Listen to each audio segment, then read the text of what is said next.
কাঁচা আম দিয়ে কিন্তু দোকানের মতো একদম পারফেক্ট ম্যাঙ্গো বার তৈরি করা যায়। আর খুব সহজ তৈরি করা, খুব বেশি উপকরণও লাগে না। বিসমিল্লাহির রহমানির রহিম। আসসালামু আলাইকুম। আশা করি যে যেখানে আছেন আল্লাহ তাআলার অশেষ রহমতে অনেক অনেক ভালো আছেন। আজকে তৈরি করব কাঁচা আম দিয়ে টক মিষ্টি ম্যাঙ্গো বার রেসিপি। আশা করি এই রেসিপি আপনাদের কাছে অনেক অনেক ভালো লাগবে। প্রথমেই আমাদের লাগছে কাঁচা আম। আমগুলোকে প্রথমেই ধুয়ে নিয়েছিলাম। এখন একটা পিলারের সাহায্যে এই কাঁচা আমের খোসাটাকে ছাড়িয়ে নিচ্ছি। আপনারা চাইলে আধা পাকা যে আমগুলো সেগুলো দিয়েও কিন্তু এই ম্যাঙ্গো বারটা তৈরি করতে পারেন, অথবা এরকম কাঁচা আম দিয়ে। তো আমের খোসাটা ছাড়ানোর পর এখন আমি কেটে নিচ্ছি। তো আমার এই আমগুলো কিন্তু একটু রং ধরে গেছে, মানে পাকা পাকা ভাব চলে এসেছিলো। এটা কয়েকদিন ঘরে ছিল তাই। তো যাই হোক, আপনারা চাইলে একদম কাঁচা আমটাও নিতে পারেন। তো আমগুলো কেটে নেওয়ার পর আমি একটা হাঁড়ির মধ্যে নিয়ে নিচ্ছি। তো আমের আটিটা ফেলে দিয়েছি, কারণ আটিটা শক্ত হয়ে গেছিলো। তো এখন হচ্ছে এর মধ্যে দিয়ে দিচ্ছি অল্প কিছুটা পানি। খুব বেশি পানি অ্যাড করার দরকার নেই। এখন চুলায় বসিয়ে খুব ভালোভাবে আমগুলোকে সেদ্ধ করে নেব। তো সেদ্ধ করার পর ফিরে আসছি। আমগুলোকে আমি সেদ্ধ করে নিয়েছি, একদম নরম হয়ে গেছে। তো এখন হচ্ছে এই আমগুলোকে ছেঁকে নেব। আপনারা চাইলে এই অবস্থাতে ব্লেন্ডারে ব্লেন্ড করে নিতে পারেন, তবে আমি এটাকে ছাঁকনি দিয়ে ছেঁকে নেব। এতে করে দেখা যায় আমের যে পাল্পটা বের হবে এটা একদম ফ্রেশ বের হবে, এর মধ্যে কোনো আমের আঁশ থাকবে না।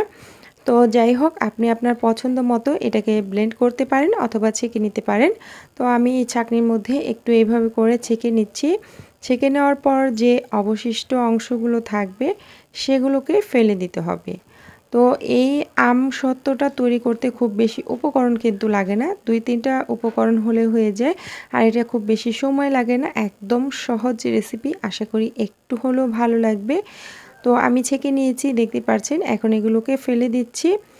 তো এগুলো যদি থাকে আমসত্ত্বটা কিন্তু একদম যে মিহি একটা ভাব সুন্দর সেটা আসে না। তো এখন এই আমের যে পালটা বের হলো এটাকে আমি একটা কড়াইয়ের মধ্যে নিয়ে নিচ্ছি।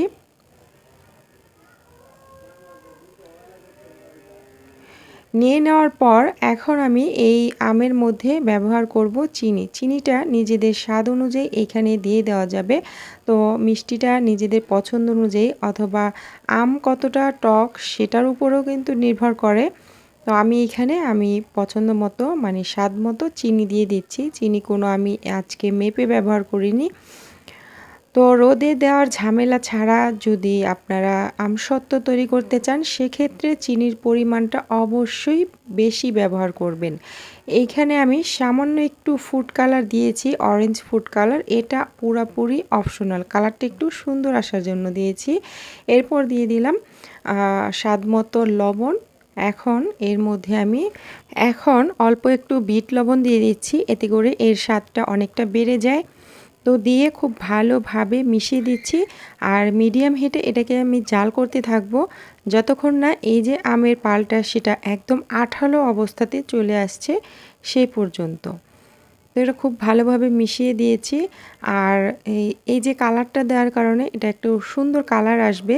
যদি কালারটা ব্যবহার না করা হয় এমনিতেও কিন্তু আমসত্ত্বটা সুন্দর আসে, তবে আমি বাজারে যে কেনা আমসত্ত্বটা সেটার মধ্যে সুন্দর একটা এরকম কালার আসে, সেজন্যই দিয়েছি। এটা স্বাদের কোনো হেরফের হবে না। তো দেখতেই পারছেন কিছুক্ষণ আমি জাল করে নিয়েছি, অনেকটা শুকিয়ে এসেছে আর আঠালো ভাব দেখা যাচ্ছে। এই পর্যায়ে কিন্তু হাতের মধ্যে ছিটকে আসে। যারা নতুন অবস্থাতে আমসত্ত্বটা তৈরি করতে যাবেন তারা কিন্তু অবশ্যই একটু সাবধানতা অবলম্বন করবেন। তো আরও কিছুক্ষণ আমি জাল করে নিয়েছি, এখন কিন্তু অনেকটাই শুকিয়ে এসেছে। যারা রোদে দেওয়ার ঝামেলা ছাড়া, মানে রোদ্রে দিতে চান না, ফ্যানের বাতাসে শুকাতে চান, আরও একটু শুকিয়ে নেবেন। তো আমি এটাকে একটা ট্রের মধ্যে অল্প একটু তেল দিয়ে দিলাম। তেলটাকে ব্রাশ করে দিচ্ছি, এতে করে আমসত্ত্বটা তুলতে সুবিধা হবে। তো তেলটা দিয়ে দেওয়ার পর এখন যে আমি আমটাকে রান্না করে রেখেছি সেটা গরম থাকা অবস্থাতে এই ট্রের উপরে ঢেলে দিতে হবে। ঠান্ডা হলে কিন্তু এই যে হাঁড়ির মধ্যেই সেট হয়ে যাবে অনেকটা। জমে যাবে। তো গরম থাকা অবস্থাতে এই কাজটা করতে হবে। এখন আমি হাত দিয়ে একটু ছড়িয়ে দিচ্ছি, মানে একটু এরকমভাবে ঝাঁকি দিয়ে নিলে কিন্তু সুন্দরভাবে ছড়িয়ে যায়। আর এই আমসত্ত্বটা আমি একটু মোটা করে তৈরি করেছি, তাই এইভাবে একটু ছোট একটা ট্রের মধ্যে দিয়ে দিয়েছি। তো আপনারা চাইলে যদি পাতলা করতে চান সেক্ষেত্রে বড় পাত্রে ছড়িয়ে দিবেন, তাহলে পাতলা হয়ে যাবে। দোকানের ম্যাঙ্গো বারগুলো একটু মোটা হয়, তাই আমি একটু মোটা করেই তৈরি করেছি।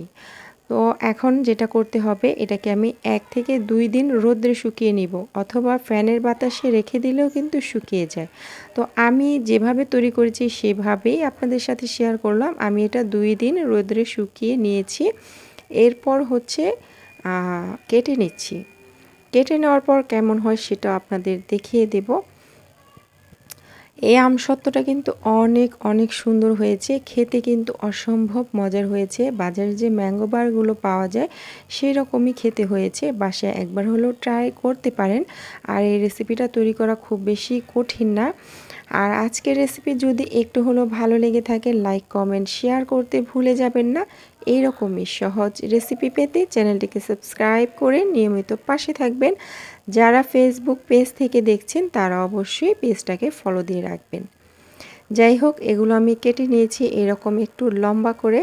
এরপরে হচ্ছে এগুলোকে পছন্দ মতো একটু ছোট করে নেব।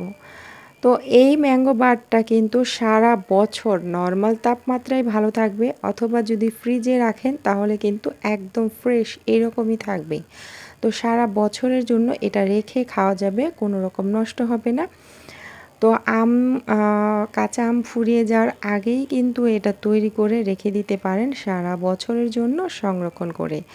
তো আমি এটাকে কেটে একটা প্লেটের মধ্যে নিয়ে নিচ্ছি। মাশাআল্লাহ মাশাআল্লাহ, এটা কিন্তু অনেক অনেক সুন্দর হয়েছে। তো আমার বাচ্চাদের অনেক অনেক পছন্দ এই ম্যাঙ্গো বার অথবা আমসত্ত্বগুলো, তাই আমি প্রতি বছরই তৈরি করি আর আপনাদের সাথে রেসিপিটা শেয়ার করি। তো যাই হোক, একটা দেখাচ্ছি এটা কতটা মোটা হয়েছে। আর এটা একদম ঠিকঠাক আছে, একদম মোটা আর একদম পাতলা না, এটা একদম ঠিকঠাক অবস্থায় আছে। তো চাইলে এটাকে একদম ছোট ছোট করেও কেটে নিতে পারেন। তো আমি কিছুটা এরকম ছোট করে কেটে নিয়েছি। আশা করি রেসিপি ভালো লেগেছে। আজকের মতো এখানেই বিদায় নিয়ে নিচ্ছি। সবাই ভালো থাকবেন, সুস্থ থাকবেন। এতক্ষণ সাথে থাকার জন্য অসংখ্য ধন্যবাদ। আল্লাহ হাফেজ।